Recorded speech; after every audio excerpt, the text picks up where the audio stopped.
Hello साथियों, कैसे हैं आप लोग। आप सभी का अपने अपने यूट्यूब चैनल 9 कोचिंग क्लास में बहुत बहुत स्वागत है। मैं प्रतीक श्रीवास्तव लेकर आया हूं इस वीडियो में।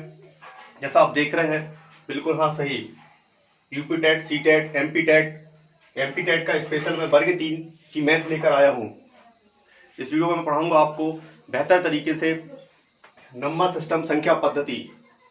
आपके सिलेबस में नंबर सिस्टम है। हम जितनी भी पूरी आपकी जो मैथ है पूरा अकॉर्डिंग सिलेबस के अनुसार पूरा पढ़ेंगे, ठीक है। तो स्टार्ट करने से पहले आपको बता दें कि आप यदि पहली बार वीडियो देख रहे हैं तो जल्दी से सब्सक्राइब कर लो, ताकि हमारा हर एक वीडियो आपके पास पहुंच जाएगा। देखते हैं इसमें हम नंबर सिस्टम होता क्या है।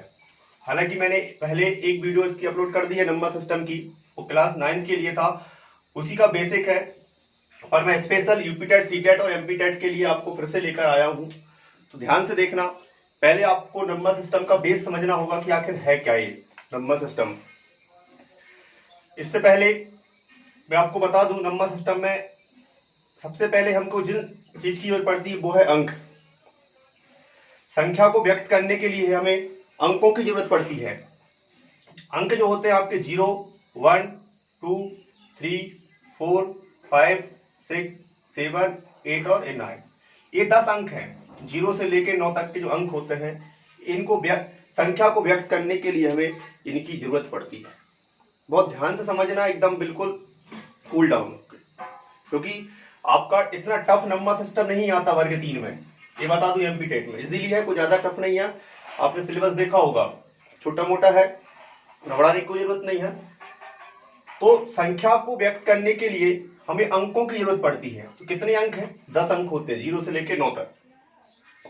इनके द्वारा हम संख्या को व्यक्त किया जा सकता है। अब चलते हैं, अब संख्या जो होती है वो कितने प्रकार की होती है। अंक आप समझ गए होंगे, किसको संख्या को व्यक्त करने के लिए जरूरत पड़ती है, अंकों की। अब अपन चलते हैं, संख्या समझेंगे कि संख्याएं कितने प्रकार की होती है। बहुत ध्यान से देखना। नाम सुना होगा आपने, प्राकृत संख्या, नेचुरल नंबर। आखिर 1 से लेकर प्लस अनंत तक की जो संख्याएं हैं वो आपकी सब कैसी संख्या है? प्राकृत संख्या 1, 2, 3, 4, 5, 10 चले जाओ अनंत तक। ये संख्या है वो आपकी प्राकृत संख्या, नेचुरल नंबर है। नेचुरल नंबर के समूह को n से व्यक्त किया जाता है। कैसे व्यक्त किया जाता है? n से। ध्यान रखना कि प्राकृत संख्या 1 से लेकर प्लस अनंत तक चलती है। कोई भी संख्या हो वो सब क्या होगी? प्राकृत संख्या है। फिर दूसरी बात आती है पूर्ण संख्या। बहुत सिंपल है, इसे होल नंबर कहते हैं। W से व्यक्त किया जाता है इसको। कुछ नहीं करना आपको, सिंपल है। प्राकृत समझ में आ गई तो पूर्ण संख्या समझ में आ जाएगी, होल नंबर। क्या? प्राकृत संख्या में 0 को शामिल कर दो, कुछ नहीं करना आप। प्राकृत संख्या में जितनी होती है उसमें आपने 0 भी शामिल कर दी तो फिर वो आपका समूह जो था वो प्राकृत संख्या ना होकर क्या बन गया? पूर्ण संख्या का समूह बन गया, होल नंबर बन गया। अनंत तक। कहां तक? अनंत तक। बस कुछ नहीं करना। प्राकृत संख्या में किसको शामिल कर दिया? 0 को शामिल कर दिया। ठीक। अब नेक्स्ट कौन सी होगी? देखें, पूर्णांक संख्या, इंटीजर्स नंबर। इसे i से व्यक्त किया जाता है। माइनस अनंत से 0 और प्लस अनंत तक की संख्या है। माइनस अनंत -1, -2, -3, माइनस अनंत तक चले जाओ और यहां से 0, +1, +2, +3, डैश अब जहां तक जाना है। मतलब धनात्मक, ऋणात्मक और शून्य जो संख्या है वो आपकी क्या कहलाएंगी? पूर्णांक संख्या कहलाएंगी। संख्या रेखा पर व्यक्त की जाती है। आपने ग्राफ देखा होगा, 0, 1, 2, ये देखा होगा आपने यहाँ पे 1, 2, 3 इस तरफ आते हैं अपने लेफ्ट हैंड साइड। तो यहां पर क्या होता है? -1, -2, -3 व्यक्त रहती है। तो ये जो संख्या है ये आपकी पूर्णांक संख्या कहलाती है, जिसे आई से व्यक्त किया जाता है। धनात्मक भी होती है, ऋणात्मक भी होती है और शून्य भी होती है। ये आपकी पूर्णांक संख्या है। क्लियर? 3 संख्या आपको क्लियर हो गई। प्राकृत संख्या, पूर्ण संख्या, पूर्णांक। प्राकृत फिर से बता देता हूं, 1 से लेकर प्लस के अनंत तक जो संख्या है जिनका हम उपयोग करते हैं वो आपकी प्राकृत संख्या है, नेचुरल नंबर। इसका सिंबल इसका से व्यक्त किया जाता है एन से। पूर्णांक संख्या होल नंबर 0 1 2 3 4 प्लस कुछ नहीं करना। प्राकृत संख्या में किसको शामिल कर दिया अपन ने? 0 को शामिल कर दिया, तो वो अभी क्या बन गई? पूर्ण संख्या बन गई। फिर इसके बाद पूर्णांक संख्या इंटीजर्स नंबर, इसे आई से व्यक्त किया जाता है। माइनस की संख्या प्लस और 0, ये सब जो संख्या है मतलब कुल मिला के प्राकृत भी पूर्णांक होती है, पूर्ण भी पूर्णांक होती है और माइनस की संख्या भी शामिल हो जाती है। इस समूह जो बन गया प्लस की संख्या, माइनस की और 0 मिलकर कौन समूह बन गया? पूर्णांक संख्या है।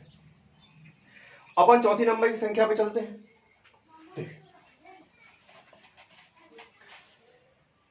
चौथे नंबर की संख्या क्या होगी आपकी? इसके बाद सीधा आता है परिमेय, रैशनल नंबर। परिमेय संख्या रैशनल, इसको क्यू से व्यक्त किया जाता है, ये बात ध्यान रखो। वह संख्या, सिंपल सा एक तरीका है, आपने बटे वाली संख्या देखी, अंश हर वाली संख्या देखी होगी, है ना? वह संख्या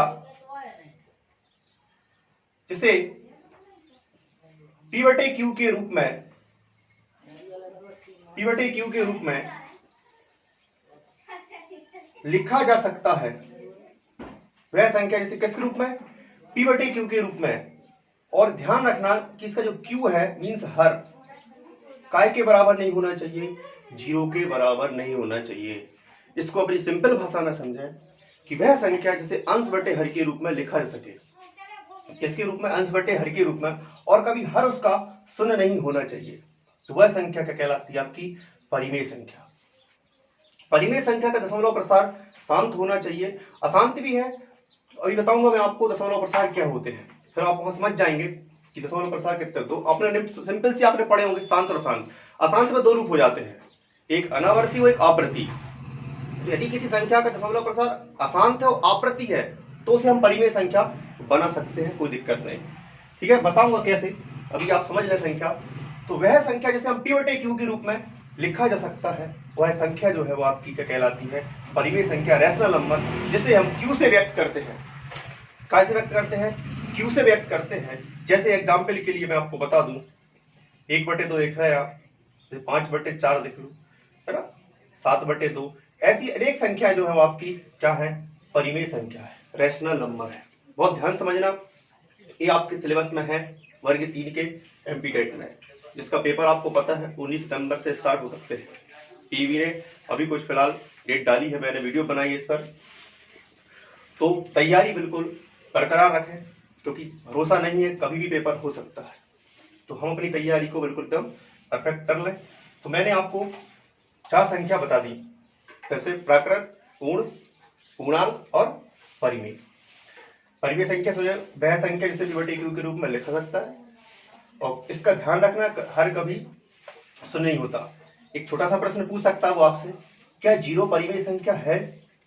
हो सकता है भाई, क्योंकि उसने कहा है कि सिलेबस फर्स्ट से लेके 5th तक का पूछेंगे, परंतु उसका जो स्तर है, यदि आपने सिलेबस पढ़ा होगा तो सिलेबस में सबसे पहले एक लाइन लिखी है, वहां पे स्पष्ट भाषा में लिखा सिलेबस में कि 1 से लेके 5 तक का सिलेबस तो पूछेंगे हम, परंतु इसका जो स्तर रहेगा वो आपका 8 तक या 10 तक हो सकता है। 6 से लेके 10 तक वो आपसे स्तर का क्वेश्चन कर सकते हैं, उन्होंने साफ साफ लिख दिया है, तो आप उसमें ब्लेम नहीं कर सकते कि हाई लेवल का पूछा है। उसने कह दिया है कि मैं 6 से लेके 8 तक पूछ सकते हैं, साफ साफ लिखा है सिलेबस में, ध्यान देना आप। चलिए, अब इसके बाद एक नई संख्या आती है, समझेंगे? अपरिमेय संख्या। नोट डाउन जरूर करते रहना, जिनको पूरे एकदम बिल्कुल नोट्स बना लो, ताकि आपको पेपर के टाइम में आप जब समय बचेगा 1 महीने का, तो वहां पे आपको तैयारी करने में प्रॉब्लम नहीं जाएगी। अपरिमेय संख्या, इसे हम एस से व्यक्त करते हैं, रैशनल नंबर। रैशनल नंबर जो है परिमेय का विपरीत है, वह संख्या जिसे P अपॉन Q के रूप में एक सिंपल सा शब्द जुड़ जाता है, नहीं लिखा जा सकता, नहीं लिखा जा सकता। कई संख्या? अपरिमेय संख्या। अब यहां पे आते हैं, अपरिमेय संख्या वह संख्या जिसे P बटे Q के रूप में नहीं लिखा जा सकता। इस बात का ध्यान रखना, अंश बटे हर के रूप में उसे हम नहीं लिख सकते। जैसे हम सोचें, मैं एक संख्या का एग्जांपल दूं, जैसे कर्णी 2, इसका मान आपको पता है 1.14 डैश डैश डैश, चले जाओ अनेक स्थानों तक इसका मान होता है। कर्णी 3 का मान 1.732, इसके बाद भी इसका अनेक स्थानों तक मान होता है, ना जाने कितने अंक आते हैं, मतलब। और एक जैसे कर्णी 5, पाई को हम डायरेक्टली कहते हैं 22/7, परंतु ये इसको हम यदि कट करते हैं तो 3.14 कट चलते जाओ, न जाने कितने स्थानों तक इसका मान आ सकता है। ठीक है, फिर इसके और अनेक संख्या है, जैसे किसी भी संख्या के बटे में 1/0 आ जाए तो वो भी क्या हो जाती है? अपरिमेय संख्या हो जाती है। इस बात का ध्यान रखना, यदि किसी भी संख्या के बटे में 0 आ गई तो वो अपरिमेय हो गई, अनंत हो जाती है।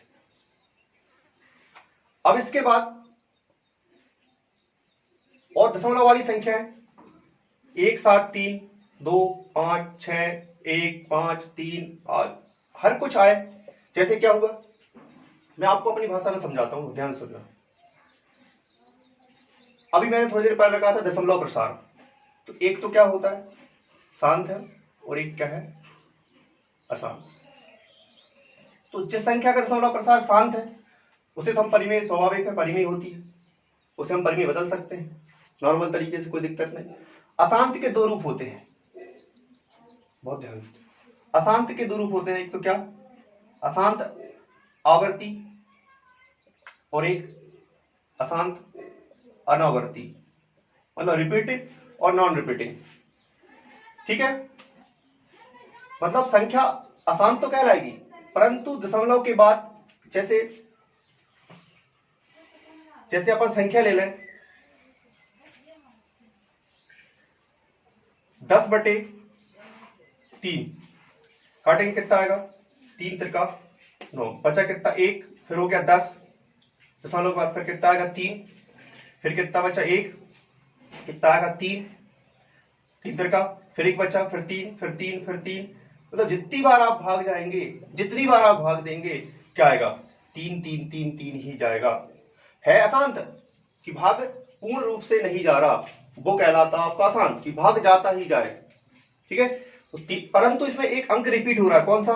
3 पे अपन क्या लगा देंगे? बार। इसका मतलब क्या हुआ कि ये संख्या में इसके बाद दशमलव के बाद 3 ही 3 आ रहे हैं, तो ये क्या हो गया? आपका रिपीट हो रहा है, मतलब अशांत तो है संख्या, मतलब अपन कहें 10/3 का दशमलव प्रसार अशांत है, पर अशांत के साथ साथ अशांत आवृत्ति है। यदि 9वीं वाले इसको देख रहे हो तो समझ लेना आपके सिलेबस में भी है, सब कुछ देख सकते हैं, कोई दिक्कत नहीं। अशांत आवृत्ति मतलब आवर्ती, मतलब इसमें रिपीट अंक हो रहे हैं कि दशमलव के बाद 3 3 रिपीट। इसको हम परिमेय क्या कर सकते हैं? बना सकते हैं। ठीक है, इतना डीपली आपको नहीं पूछेगा वो वर्ग 3 में, है ना, पर फिर भी मैं बता दे रहा हूं। अब जैसे मान लो कोई संख्या का दशमलव प्रसार कैसे कट करने पे आ जाए, अभी बताया था मैंने, जैसे इस प्रकार का दशमलव प्रसार आ रहा है 1.73 5 6 1, मतलब कुछ भी अंक आ रहे हैं, अंक आ तो रहे हैं परंतु कोई भी अंक रिपीट नहीं हो रहा है, मतलब एक पेयर बन के एक जोड़ा कोई रिपीट नहीं हो रहा, तो वो आपका कहलाती है क्या?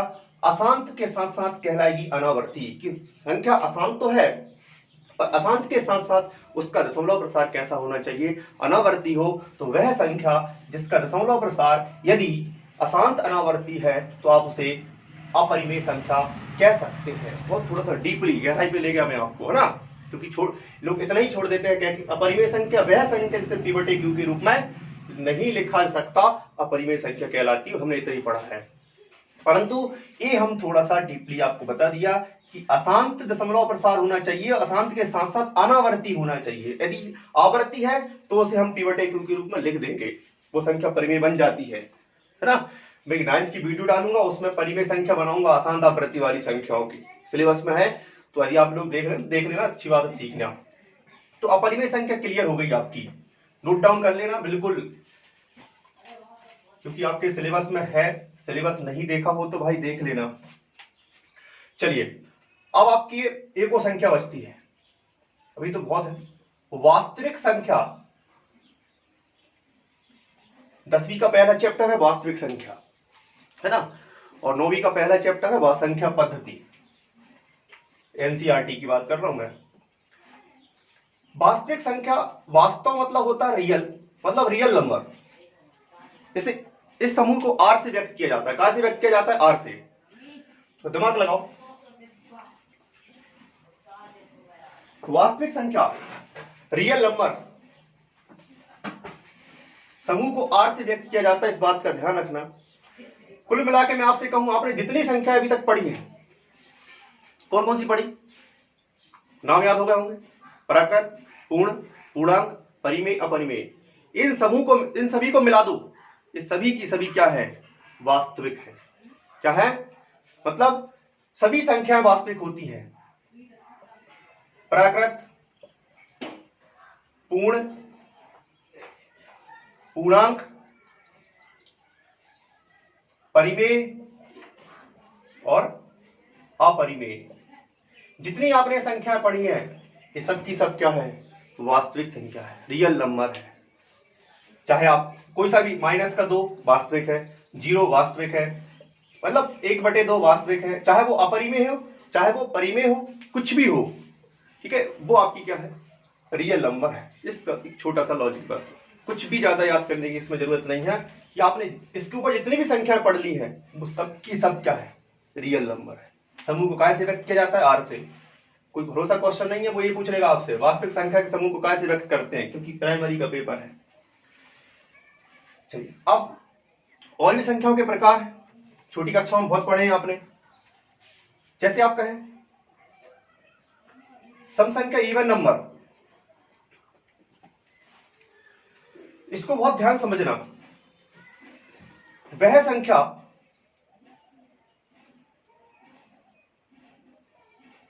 जिसमें 2 से भाग चला जाता हो। भाग जाने का मतलब दशमलव के अंक नहीं आना चाहिए, पूर्ण रूप से भाग जाना चाहिए, इस बात का ध्यान रखना। नहीं तो पता लगा सर 5 में 2 का भाग जाता है, दे दिया उन्होंने, 2 दूरी जाए बचा 2.5, चला गया कहीं वो, तो नहीं, पूर्ण रूप, दशमलव नहीं आना चाहिए, मतलब शेषफल नहीं बचना चाहिए। 2 से भाग देते टाइम शेषफल नहीं आना चाहिए, रिमाइंडर नहीं आना चाहिए, इस बात का ध्यान रखना। समझ लो, कभी पढ़ाओगे तो काम पड़ेगा। वह संख्या जिसमें 2 से भाग चला जाता हो, वह संख्या क्या कहलाती है? आपकी सम संख्या कहलाती, इवन नंबर। अब सम, ठीक है, जैसे मैंने एग्जाम्पल के लिए कहा 10, तो फटाक से 2 से भाग लगा दिया, पहचान जाओगे। ठीक है, किसी ने कहा 64, 2 से भाग लगा दिया, पहचान जाओगे। पर इसकी पहचान बड़ी बड़ी संख्या हजारों में लिखी आ गई, लाखों में लिखी आ गई, तो एक सिंपल सी पहचान बता देता हूं मैं आपको, और ध्यान से देखना। संख्या के अंत में क्या देखना है आपको, या संख्या का अंत में, या संख्या का इकाई का अंक। सिंपल सी बात, अपनी बात में कहें, संख्या का इकाई का अंक है, इकाई का अंक क्या होना चाहिए? 0, 2, 4, 6, 8 हो। यदि ए आपको दिख जाए 0, 2, 4, 6, 8, यदि आपकी संख्या के इकाई के अंक में दिख जाए, तो बिल्कुल आप आंख बंद करके कह देना कि यह संख्या सम संख्या है। हो सकता है वो आपको प्रश्न पूछ ले, 4 संख्या दे दे, उसमें से कहे बताइए निम्न में से कौन संख्या सम संख्या है। कोई भरोसा नहीं है क्वेश्चन का, इजीली पैटर्न भी हो सकता है, आपसे बिल्कुल इजी पूछ सकता है वो, है ना। तो जैसे मान लो मैं क्वेश्चन लिख दूं जैसे ए, तो आपको क्या करना है? सिर्फ इकाई का अंक देखना। आपको पता है ना, इकाई, दहाई, सैकड़ा, हजार, 10,000 ऐसे चलते हैं पीछे से, है ना। तो इकाई का अंक क्या है? हमें बाकी अंक से कोई लेन देन नहीं, संख्या कह दी, हमें सिर्फ इकाई का अंक देखना है। इकाई का अंक क्या है? 8 है, मतलब 2 4 6 8 है। तो इसका मतलब क्या हुआ? संख्या क्या है? सम है, इवन नंबर है। ठीक, आपको सिर्फ क्या करना है? इकाई का अंक देखना है। इकाई के अंक में 0 2 4 6 8 यदि आ गए हैं, बिल्कुल आप कह दो कि संख्या जो है वो सम संख्या है। क्लियर? बाकी अंक से कोई लेन देन नहीं, बिल्कुल आप बच्चा भी समझ जाएगा इसको। ये बात कभी स्कूल में पढ़ाने जाओगे तो यहाँ इवन नंबर पढ़ाने लगे तो बिल्कुल बता देना उसको आराम से। कितना ही 5 साल का बच्चा ही होगा वो भी समझ जाएगा सम संख्या होती क्या है। सब जाना आपके ऊपर है। फिर इसके बाद सम के बाद पढ़ाई होगा आपने विषम संख्या और नंबर। विषम संख्या देखेंगे और नंबर, इसका विपरीत वह संख्या जिसमें 2 से भाग ना जाता हो, मतलब पूर्ण रूप से ना जाता हो, दशमलव आ जाए इसमें, मतलब शेषफल बच जाता है। यहां पे शेषफल बचेगा, यहां पर शेषफल नहीं बचना चाहिए। ठीक है, दशमलव नहीं आना चाहिए यहाँ पे दशमलव आ जाएंगे, आप 2 से भाग लगाएंगे तो जैसे 5/2, 2 भी बताया था मैं, 2.5 पूर्ण रूप से नहीं गया, दशमलव आ गया। तो वह संख्या जिसमें 2 से भाग ना जाता हो वह संख्या क्या कहलाती है? आपकी विषम संख्या कहलाएगी। क्या कहलाएगी? विषम संख्या। जैसे 1 3 5 7 और 9। यदि संख्या का इकाई का अंक, एक बात समझ लो आप, संख्या का इकाई का अंक 1 3 5 7 9 यदि आ गया, कौन सा?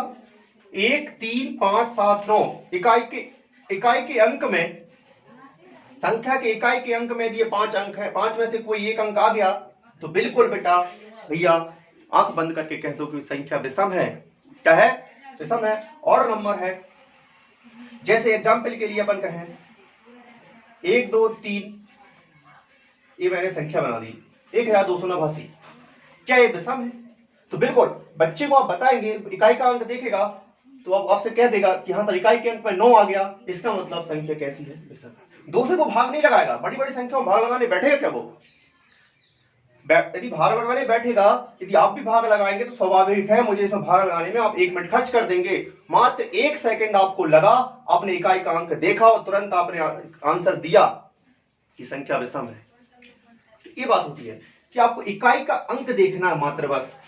तो आप क्या याद रखेंगे कि विषम संख्या यदि होगी तो इसका इकाई का जो अंक है लास्ट वाला वो क्या होगा आपका? 1 3 5 7 9 ही आए, इनमें से कोई ना कोई एक अंक होगा तो स्वाभाविक है वो संख्या आपकी विषम संख्या और नंबर है। अब अपन देखते हैं कि बहुत समझने की जरूरत है, इनको अच्छे से लिख लो, नोट डाउन कर लेना ताकि आपको प्रॉब्लम नहीं जाएगी। को पता है आपके सिलेबस में क्या है? संख्या पद्धति के अंतर्गत संख्या समझा दी मैंने। इसके बाद आपका क्या है? 1000 से बड़ी संख्याओं को पढ़ना व लिखना। तो पढ़ने व लिखने की 2 पद्धति होती हैं, एक तो अपनी नेशनल और एक इंटरनेशनल। ठीक है, राष्ट्रीय और अंतरराष्ट्रीय। बताऊंगा मैं आपको दोनों संख्या पद्धति में कैसे पढ़ते हैं। हो सकता है वो आपसे पूछ लिया जाए कि अंतरराष्ट्रीय पद्धति में से कैसे पढ़ेंगे, तो पता होना चाहिए, बिल्कुल सीखना सिखाऊंगा मैं आपको। अभी आप संख्या समझ लें। तो विषम हो गई। अब इसके बाद आपने पढ़ा होगा भाज्य संख्या, जिसे हम कहते हैं भाज्य संख्या। भाज्य संख्या की बात देखें आप, सिंपल सी बात है। भाज्य अभाज्य पढ़ा होगा आपने। भाज्य संख्या में वह संख्या जिसमें किसी संख्या से भाग चला जाता हो वो आपकी भाज्य संख्या कहलाती है। जैसे 1 से अधिक संख्याओं से भाग चला जाए, जैसे 4 में 2 से भी भाग जाता है, 1 से तो हर संख्या में जाते ही जाता है और 4 से भी जाता है। तो मतलब क्या हुआ? भाज्य संख्या की जो होते हैं, एक सिंपल सी बात बता रहा हूं, भाज्य संख्या के अधिक कम से कम 3 गुणनखंड होते हैं। ये वाली बात समझ में है। जिस संख्या के तीन गुणनखंड हैं, कम से कम तीन, अधिक से तो 10 हो जाए 50 हो जाए कोई दिक्कत नहीं, पर कम से कम कितने गुणनखंड होना चाहिए? तीन। वो आपकी कहलाती है भाज्य। ठीक है, भाज्य अभाज्य पढ़ा आपने। चलो अब देखते हैं अपन। तो भाज्य संख्या आप समझ गए होंगे, जैसे 8 1 से भी भाग जाता है, 2 से भी जाता है, 4 से भी जाता है, खुद 8 से भी जाता है। तो कितने गुणनखंड है इसके? 4 गुणनखंड हो गए। तो 8 क्या है? भाज्य संख्या है। यहाँ पे सम विषम की टेंशन नहीं है, इसमें सम विषम नहीं, यहाँ पे कोई दिक्कत नहीं, उसे कुछ भी हो सकती है। जैसे 9 1 से जाता है, 3 से जाता है और 9 से भी जाता है। ये क्या हो गई? आपकी भाज्य संख्या हो गई, है ना। मतलब एक तीन या तीन से अधिक गुणनखंड जिस संख्या के हैं, 3 या 3 से अधिक, इस बात को ध्यान से लिख लेना, बिल्कुल नोट डाउन कर लेना कि भाज्य संख्या क्या होती? जिस संख्या के 3 या 3 से अधिक गुणनखंड हो तो वो संख्या आपकी क्या कहलाएगी? भाज्य संख्या कहलाएगी। अब देखते हैं अपन भाज्य के बाद विपरीत क्या होता है इसका? अभाज्य।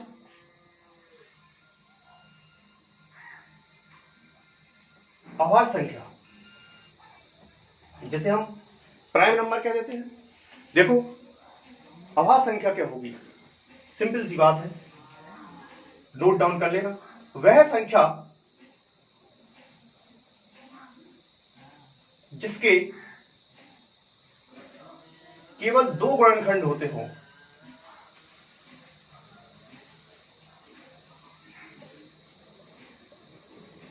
थोड़ी सा डीपली ले जा रहा हूं मैं आपको। वह संख्या जिसके केवल 2 गुणनखंड होते हों, 2 से अधिक गुणनखंड हो ही नहीं सकते, वह संख्या ही आपकी प्राइम नंबर या अभाज्य संख्या कहलाएगी। इस बात को बिल्कुल रख लो दिमाग में। वह संख्या जिसके केवल 2 गुणनखंड होते हों। अब 2 गुणनखंड कैसे? दिमाग लगाओ। हाँ, वह संख्या जिसके केवल कितने गुणनखंड होते? 2 गुणनखंड होते हो। मतलब एक भाषा और तरीका मैं आपको बता देता हूं कि वह संख्या जिसमें केवल स्वयं से भाग जाता है और 1 से भाग जाता है। 1 मतलब संसार का कोई भी नंबर 1 से भाग चला जाता है, फिर और स्वयं से भाग जाता है। जैसे 2 1 से जाता है और 2 से खुद से जाता है। 3 1 को भाज्य मत लिख लेना, 1 अभाज्य संख्या नहीं होती, इस बात का ध्यान रखना। आपका एक प्रश्न बनता है यहां से, सबसे छोटी अभाज्य संख्या कौन सी है? तो बिल्कुल याद कर लो, सबसे छोटी अभाज्य संख्या 2। 1 मत लिख देना धोखे से, 1 विषम संख्या है, क्योंकि 1 का मात्र 1 ही गुणनखंड है, स्वयं भी 1 है और 1 से भाग, तो 1 गुणनखंड है, 2 नहीं है इसके। तो क्या होगा? ये संख्या जो है वो अभाज्य संख्या के इसमें नहीं आती, प्राइम नंबर नहीं होती। सबसे छोटा प्राइम नंबर जो होता है वो आपका 2 होता है, 2।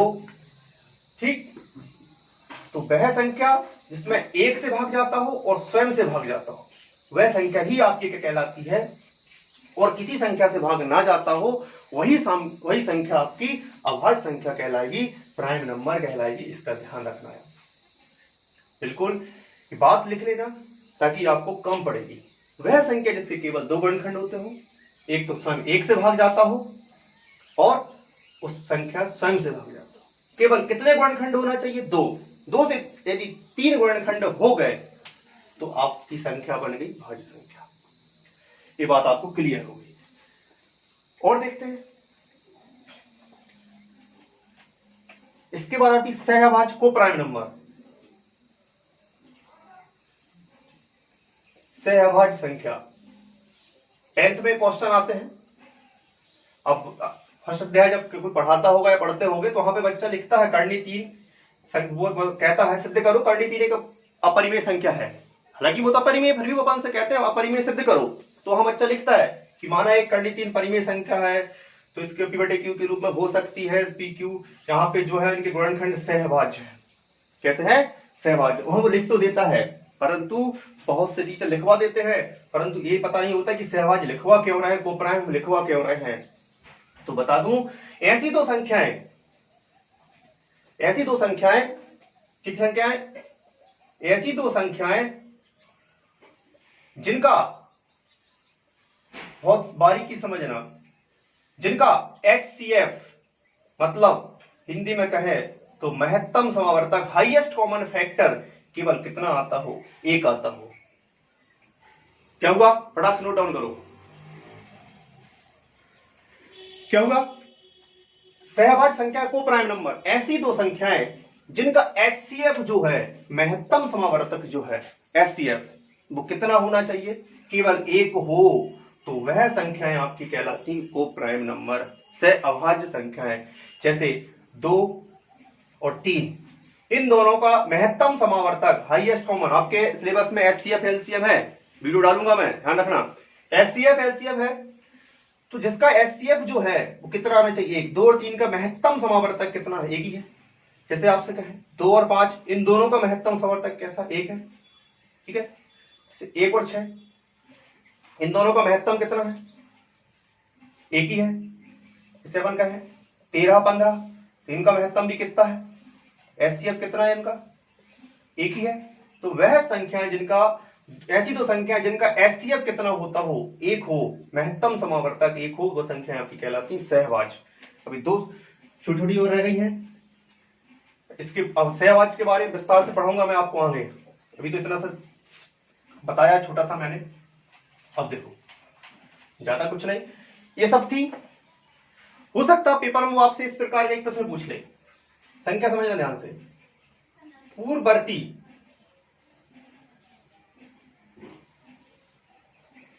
कौन सी संख्या, पूर्ववर्ती संख्या, पता है क्या आपको क्या होती, दिमाग लगाओ। पूर्ववर्ती संख्या सिंपल सी बात है, 10 के पहले क्या आता है, 9।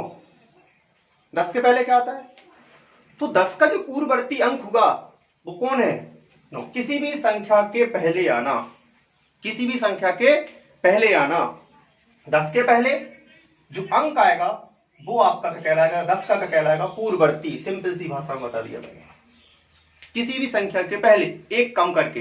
तो इसका सूत्र होता है पूर्ववर्ती अंक का, संख्या में जिस संख्या का पूछा है उसमें से एक कम कर दो, आपको पूर्ववर्ती अंक निकल आएगा।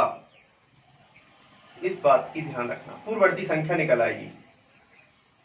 किसी भी संख्या के उसके जस्ट एक पहले वाला, किसी ने कहा 100 का पूर्ववर्ती अंक कौन सा होगा, 100 में से एक कम किया तो 99 आ गया, 99 आ गया। ये 99 जो है वो 100 का पूर्ववर्ती अंक है। ये तो पूछेगा, हो सकता पूछ लेगा उसने, पढ़ के नहीं गए तो पूर्ववर्ती आप समझ जाना, किसी भी संख्या के एक अंक कम कर दो उसका पूर्ववर्ती निकाल आता है। उसने कहा 997 का पूर्ववर्ती, फटाक से एक घटा दो, कह दो 996, 1 सेकंड के आंसर है। तो क्लियर, ये आपका पूर्ववर्ती किसी भी संख्या के जस्ट पहले। तो पूर्ववर्ती का संख्या क्या, संख्या में से एक कम करना है, इसका फार्मूला संख्या माइनस 1 बराबर पूर्ववर्ती संख्या निकल आएगी। फार्मूले समझना बेहतर रहता है, नोट डाउन कर लेना। चलिए अब लास्ट वाली जो रह गई है, देखो अभी आपने इतना नहीं पढ़ा होगा कक्षाओं में, पूर्ववर्ती परवर्ती सहभाज्य नहीं पढ़ाते ना। यदि आपने तैयारी करना है, पढ़ भी लिया तो अच्छी बात है, और पढ़ लो, जितनी वीडियो देखो उतना कम भाई। अब आता का परवर्ती, क्या आपकी परवर्ती संख्या, सिंपल सी बात है, परवर्ती मतलब बाद, 10 के बाद कौन आता है, 11। किसी भी संख्या के बाद वाला अंक वो कहलाता है आपका परवर्ती, ठीक है। जैसे 10 के बाद कौन है, 11, तो 11 जो है वो 10 का क्या होगा, परवर्ती हो गया, बाद वाला, एक ज्यादा। तो सिंपल सी बात है। जैसे 100 का परवर्ती कौन होगा, 101 होगा। 100 का परवर्ती कौन होगा, 101। 999 का परवर्ती कौन होगा, 1000 होगा भाई। क्लियर, परवर्ती का मतलब क्या होता है, एक ज्यादा। ज्यादा कुछ नहीं है इसमें कहने का मतलब, किसी भी संख्या का परवर्ती ज्यादा होता हो, संख्या में एक जोड़ दो, आपको निकल आएगा, सूत्र बता दे रहा हूं, संख्या प्लस 1 करना है बराबर निकल आएगा आपका परवर्ती अंक। भैया ये परवर्ती अंक निकालने का आपका एक फार्मूला बना दिया मैंने। संख्या में क्या करना है, एक जोड़ना है, ये ध्यान रखना। संख्या में एक जोड़ दो तो कौन सा अंक निकल आएगा, परवर्ती। बिल्कुल, तो ये आपकी संख्याओं के प्रकार थे। अब हम नेक्स्ट वीडियो में टॉपिक आपके सिलेबस के अकॉर्डिंग चलेंगे। बिल्कुल आप तैयार रहिए, पढ़ते रहिए। इस वीडियो में इतना ही, मिलते हैं नेक्स्ट वीडियो में। जब तक के लिए ऑल द बेस्ट, आपको बेस्ट ऑफ लक, बेहतर तैयारी करिए।